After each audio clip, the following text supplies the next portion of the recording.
Pode Beleza, começar. Fê. Maravilha. Não, vamos continuar o que a gente estava falando, cara.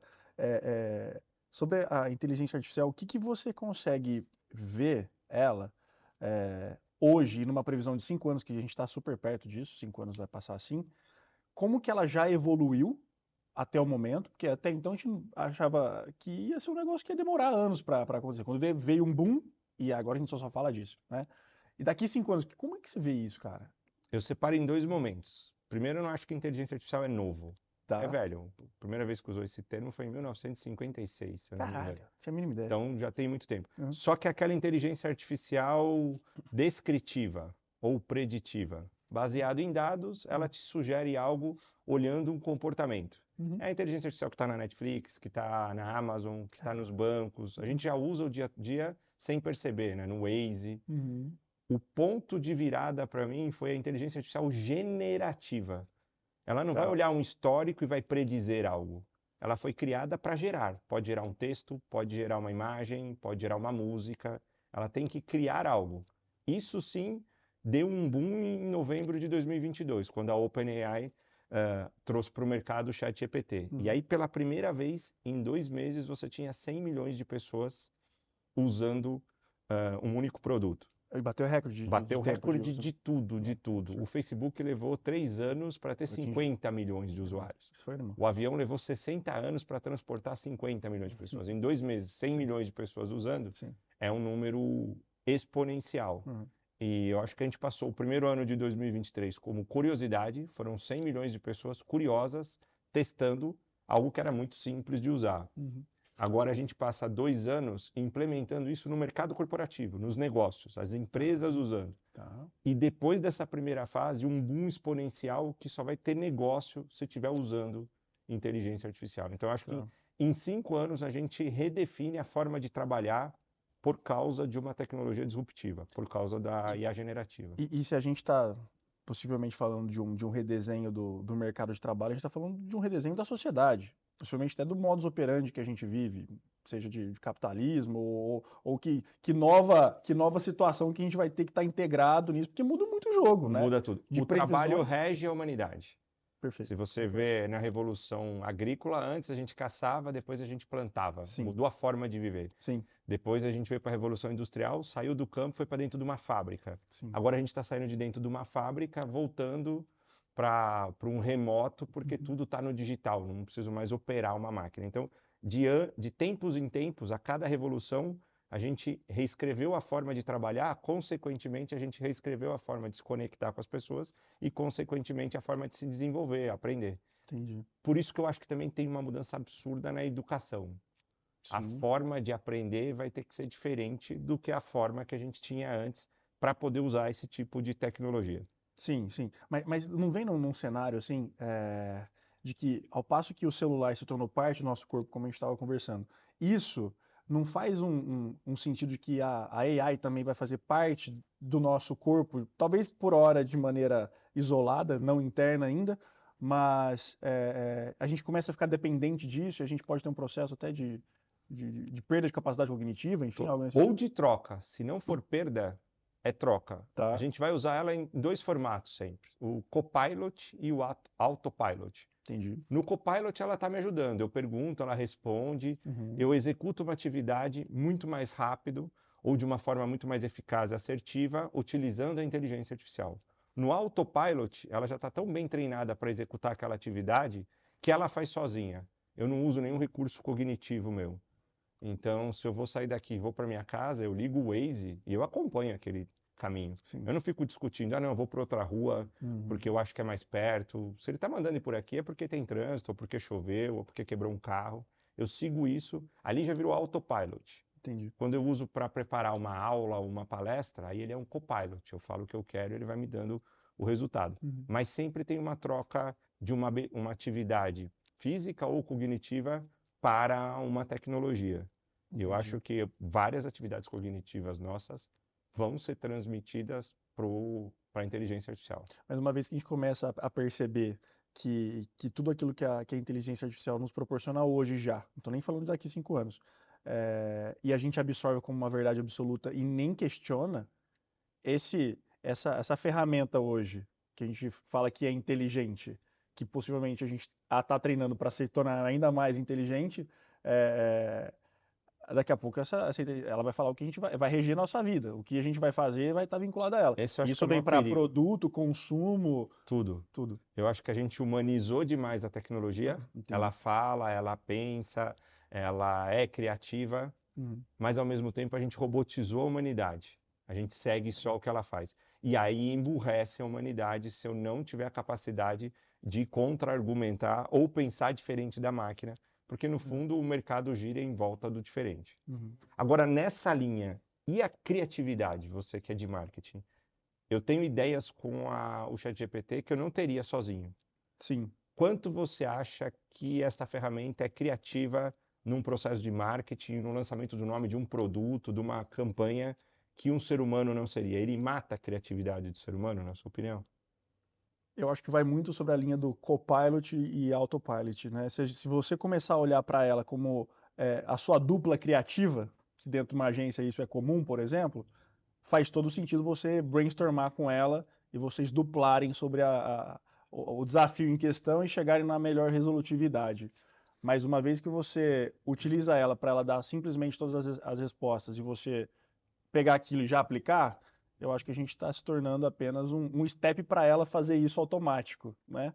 Então, eu acho que ao mesmo tempo que ela pode sim se tornar uma bela de uma dupla mega inteligente, que tem uma capacidade de olhar para todo o banco de dados que ela tem, que a gente não tem, e trazer insights, e a gente pode usar esses insights para poder extrapolar eles e chegar em ideias que talvez sozinhos não conseguiríamos, muitas vezes nem com outros seres humanos, né? Ela está potencializando a sua inteligência. Ao passo que a gente não quer brainstormar com ela e simplesmente a gente sai de campo e esse caminho fica quase reto, a gente se torna um ser muito mais fácil de ser substituído, né?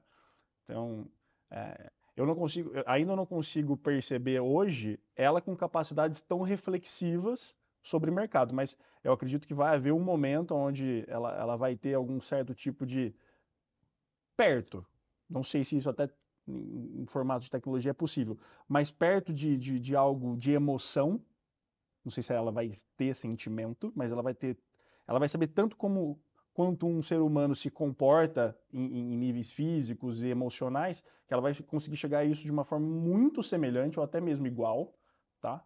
E a gente não vai conseguir entender se ela de fato consegue perceber essas emoções através de consumo, de desejo, de compra, e para que a gente consiga usar isso através da publicidade. Não sei se eu fui claro, mas acho que é um baita desafio, um desafio de criatividade, sim, se você saber usar ela como sua parceira, mas também não sabendo utilizar, eu acho que ela pode simplesmente encurtar o caminho e tirar você de foco e começar a fazer de forma automática.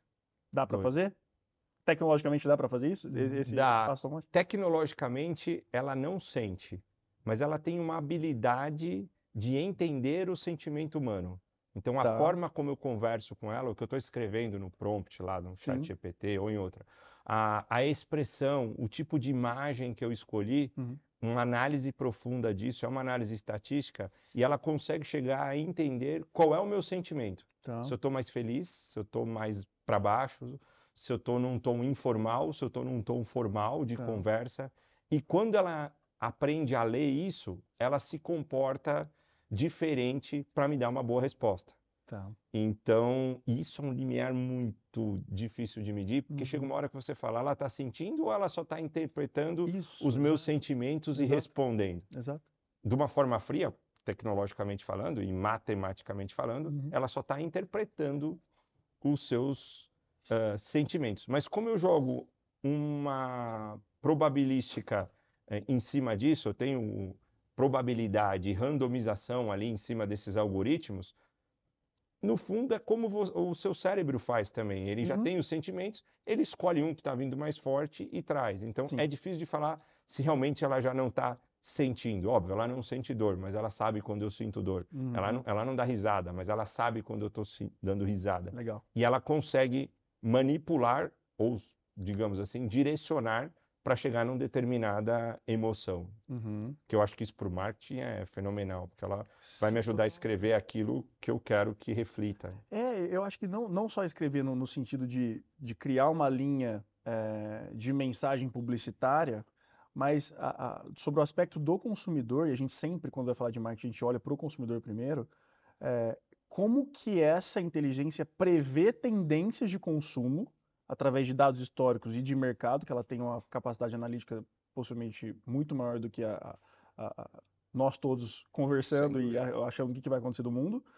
E uma vez que ela está integrada cada vez mais ao nosso interno, através de chips, através de algum tipo de conexão que possa estar potencializado isso, ela prevê aquilo que eu quero almoçar, ela prevê aquilo que eu quero comprar. Através do meu olhar, o Apple Vision Pro, por exemplo, a gente tem aquela estrutura que assusta, mas parece daqui a pouco ele vai virar um óculos, que daqui a pouco vira um chip. Pode virar uma lente, uma lente muito rápido, né? Então isso é um processo de integração de cyber-humanos aí para acontecer, na minha opinião. A gente foi para um lado aqui, mas eu acho que de fato esses consumidores, ao passo que estão mais próximos da inteligência artificial e a indústria, as empresas também estão, vira uma personalização absurda. Aquilo que eu quero, eu tenho exatamente da forma que eu quero. E as empresas estão olhando para isso e falam, cara, vamos personalizar para o Fernando o tênis, a roupa, a alimentação dele, tudo aquilo que ele quer consumir da forma que ele imagina, da forma que ele quer. Acho que talvez ele tenha essa capacidade. Dá uma eficiência para o marketing absurda, para eu falar com a pessoa certa, da forma certa, e quanto mais personalizado no formato for, dela. Total, e quanto mais personalização, mais valor agregado você tem e mais preço você pode cobrar por isso, né? Porque é feito para você, né? O que eu vejo de dificuldade nisso é que, no fundo, o grande diferencial do marketing é quando ele se destaca e faz algo diferente do que todo mundo está fazendo. Como esse tipo de tecnologia está ficando muito barata, é barato usar, se você estudar um pouco você consegue implementar, vai chegar uma hora que todas as empresas têm a mesma condição.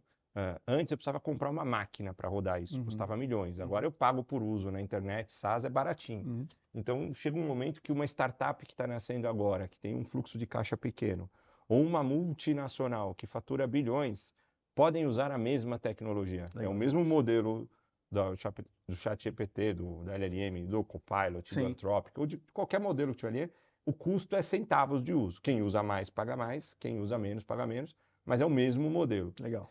A dúvida que eu fico chega uma hora que todo mundo está usando e todo mundo consegue personalizar o melhor produto, o melhor formato de comunicação, no melhor canal para qualquer pessoa.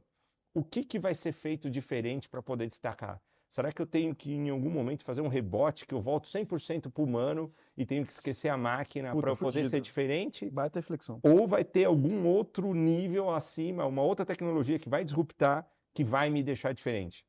Outro dia eu vi uma entrevista do Caíto Maia, que eu achei muito legal. Ele falou que se eu fosse criar uma loja de carros hoje, eu ia fazer uma fábrica que não vende carro branco, preto ou cinza.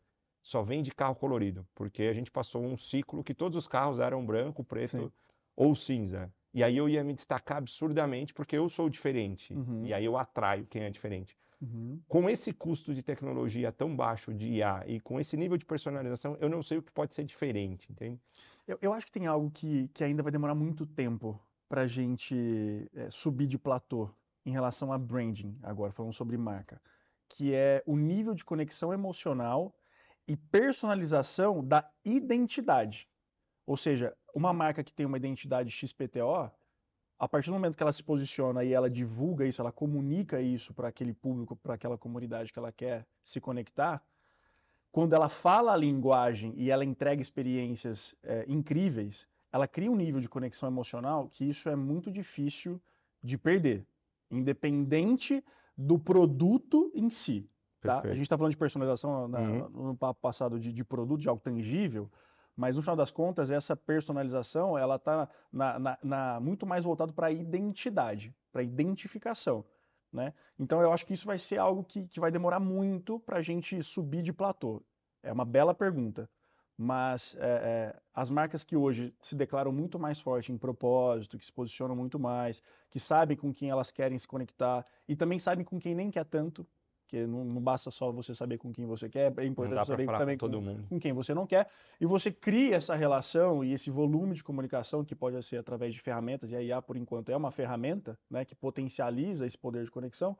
Eu acho que ainda isso vai ser muito forte ainda. Por mais que a gente possa ter commodities, que no caso da IA se tornar uma commodity, que isso vai fazer com que os produtos possam ser iguais ou a prestação de serviços possam ser muito semelhantes, mas a conexão que a marca vai poder construir com esse público, eu acho que isso ainda tem um poder muito grande de falar, cara, eu faço parte dessa comunidade, eu faço parte, eu acredito no que essa marca acredita, No no propósito dela. propósito dela, e isso eu acho que na minha cabeça hoje é atemporal, tá? É atemporal. Eu acho que uma vez que tem propósito e eu me conecto com isso, se torna algo atemporal, uma coisa muito mais interna, uma conexão muito Vem mais de emocional. anos. Ô, Fê, e como que você vê a IA sendo aplicada no marketing para hoje e para daqui 2 anos? Eu vejo uma evolução de juros composto quase quando a gente fala de AI, né?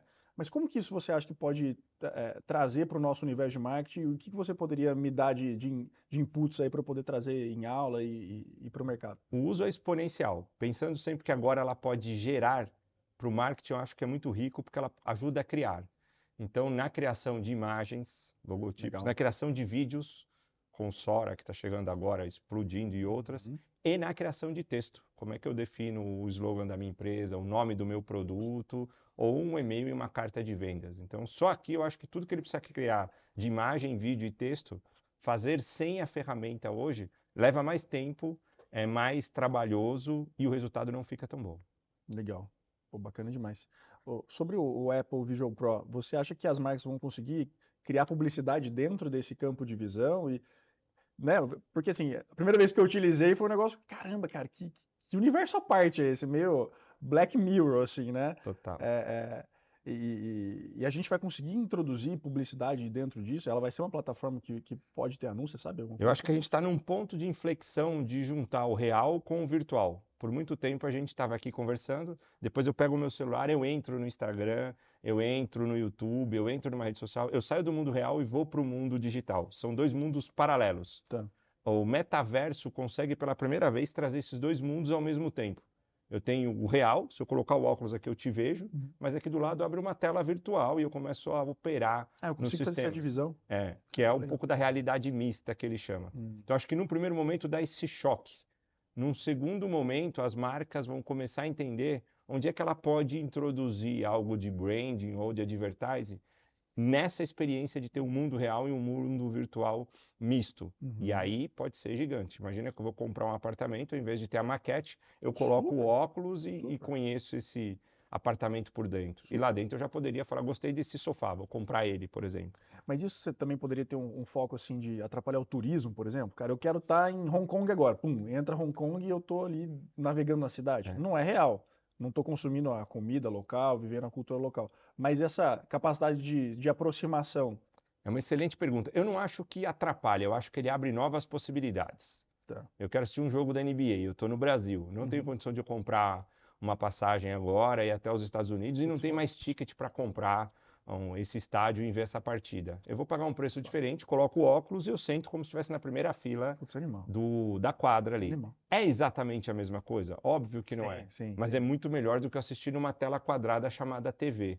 Então, Total. na minha cabeça, ele abre uma nova possibilidade que antes não existia por um ticket diferente para levar alguém para ver um show em Las Vegas de uma banda de rock, que de repente essa banda pela tour nem vai passar no Brasil, por exemplo. Putz, isso é Tá? experiência na veia, assim. Total. E Fê, falando sobre essas questões de edições e tudo mais, como que seria trazer para o universo da publicidade essas personalidades que um dia já se foram e a gente está trazendo elas através de inteligência artificial, o uso da voz dela, né, seja de um cantor famoso ou da imagem de um ator que já faleceu, trazer isso para o hoje, assim, existe alguma legislação que autoriza isso? Tem que pedir para a família? Como funciona isso?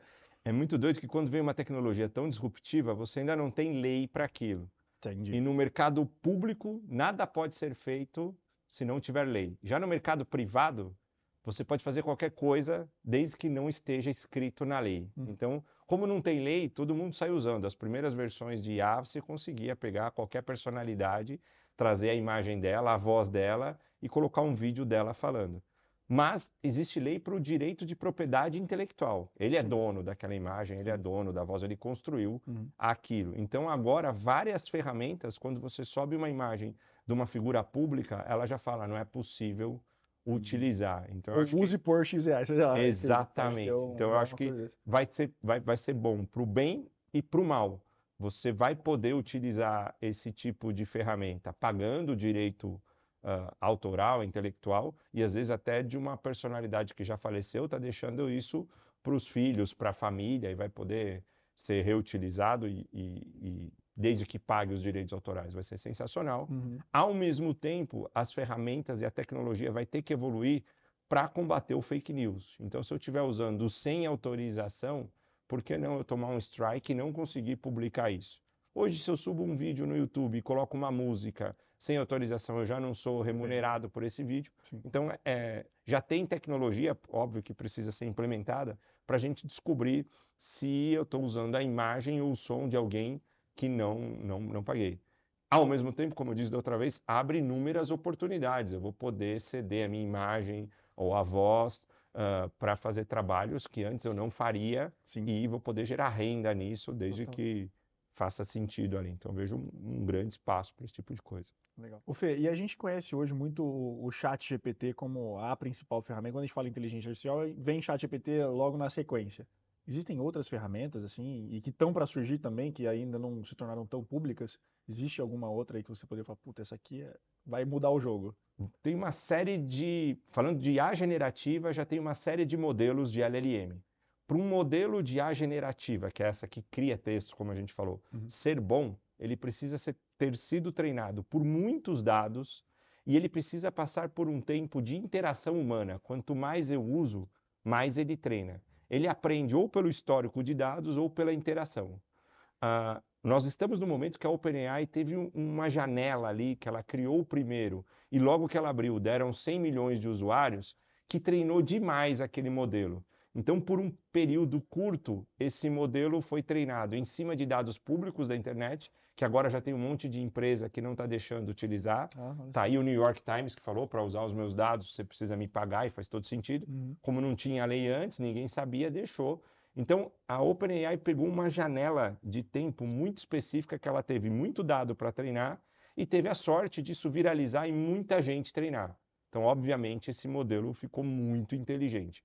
Mas é uma janela de tempo. Você já vê aí, foi criada uma empresa com 3 ex-funcionários da OpenAI, a Anthropic, que está com um modelo que chegou muito parecido. O Google lançou o Gemini, que é um modelo também muito forte. Facebook, Twitter, que agora é o X, junto com o Elon Musk, está lançando novos modelos. Então, eu acho que a gente vai chegar num momento muito rápido de ter modelos muito inteligentes para determinados setores. Esse modelo é muito bom para a área jurídica, esse modelo é muito bom para a área de tecnologia, esse modelo responde muito bem sobre notícias, em cima de dados de rede social. Você não deve ter mais um único modelo. Mas tem uma janela de oportunidade que a OpenAI ainda está em uns 3, 4 passos à frente. O que faz todo sentido que a gente estava falando sobre personalização, né? Começa, Exato. inclusive, do modelo até Começa a do modelo ponta. genérico e vai personalizar. Então, Sensacional. se eu vou fazer um trabalho para a área jurídica, eu vou ter um modelo específico que responde tudo, com jurisprudência. Se eu vou falar de notícia, vai ter um modelo que vão ler todas as notícias, tempo. Estão querendo criar um modelo só para responder sobre variação de tempo, se está frio, está calor, vai chover, previsão. Então, é um processo de personalização e de especialização do que de generalização. Total. Começa com um modelo geral e agora para cada um ser inteligente, até porque as pessoas perceberam, e o mercado percebeu, que o jogo não é o modelo, é o dado que treina o modelo. Então, o dado está valendo mais do que petróleo. Se eu tenho muita informação, eu vou criar um modelo meu e treinar só com a minha informação. Então, acho que naturalmente, para o mercado capitalista que a gente vive hoje, vai se acomodar modelos específicos para cada área. Excelente.